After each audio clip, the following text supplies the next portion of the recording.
Watazamaji wetu wa ZU TV, ni furaha iliyoje kwa washiriki waliokwenda katika mashindano ya Betika Tulia Marathon huko jijini Mbeya.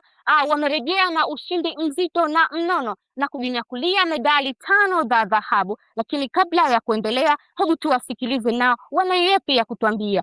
Kwa majina naitwa Benedicto Matias Paul.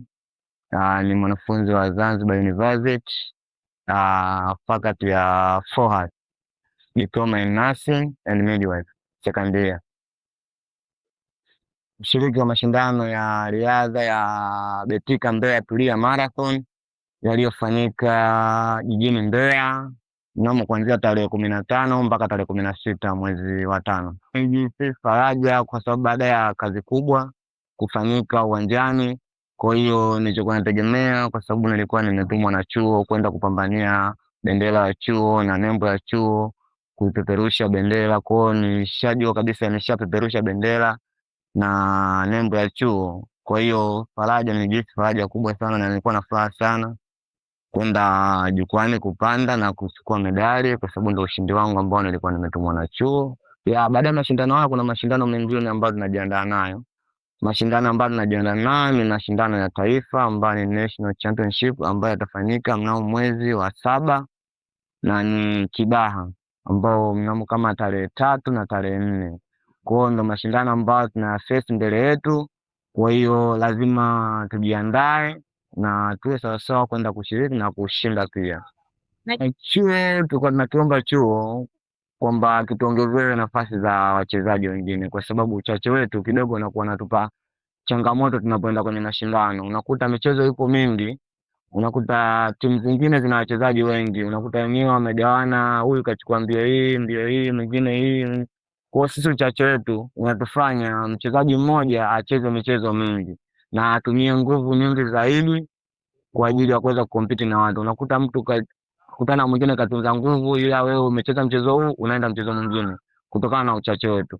Kwa hiyo tulikuwa tunaomba chuo kiongeze nafasi za ufadhili wa wachezaji ili tuweze kupata wachezaji ambao tutaweza kugawana michezo, ili iturahisishie tunapoenda kwenye mashindano, basi tuwe wengi na tuweze kugawana michezo, tuweze kushiriki vizuri. Kwa majina yanaitwa Adinani Haruna Chongoe, ni captain wa timu ya riadha ya chuo kikuu cha Zanzibar University.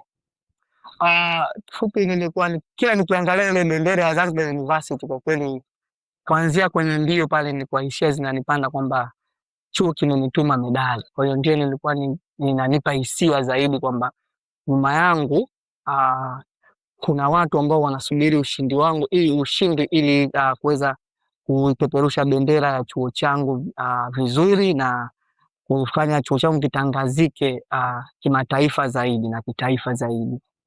Changamoto kubwa ambayo tunakutana nayo sisi wanariadha wa Zanzibar University, cha kwanza kabisa ni uchache tulionao. Ukizingatia kwamba chuo kinatoa scholarship full total kwa wanamichezo, lakini sasa inakuta ambao wanazipata zile ni wachache. Kwa maana hiyo changamoto kubwa, mbio ni nyingi, kwa hiyo unakulazimika ukimbie mbio nyingi na unachoka. Kwa maana kama tungekuwa tuko wengi kuanzia 3, 4, basi ingekuwa tunapokelezana zamu, atakimbia hii, atakimbia 100, atakimbia 200, 400, 800. Sasa nakuta sisi ule uchache wetu unatukuta mbio nyingine tunazikosa kwa sababu tumechoka. Kwa hiyo changamoto kubwa katika mashindano ni kwamba ndiye tupate chuo kiongeze zile nafasi za udhamini wa wanariadha ili tuweze kukipeperusha bendera ya chuo. Ukizingatia kwamba sasa hivi chuo chetu alhamdulillah katika upande wa riadha, maana yake matunda wanayaona sasa hivi. Matunda ndo kama haya. Tukienda kila kwenye mashindano, tukirudi tumeshinda TUSA, ushindi wa kwanza. Tumekwenda hii Tulia, tutashukuka tena tutakwenda mashindano mengine, tunapeperusha bendera ya chuo. Kwa hiyo mimi ningeomba tu changamoto hii ikatulie tu kwamba tupate wachezaji wengine, kizingatia chuo cha kimataifa kina wachezaji wengi kutoka nje ya nchi, naamini wamo. Wapenzi watazamaji wetu wa ZU TV, bila shaka mmewasikiliza wanariadha hao wakieleza kwa furaha ushindi wao, lakini kwa taarifa tulionayo kuwa wanajiandaa na mashindano mengine ya kitaifa zaidi. Ni fahari kwa chuo kikuu cha Zanzibar, yani ZU. Ulikuwa nami mtangazaji wako Fatma.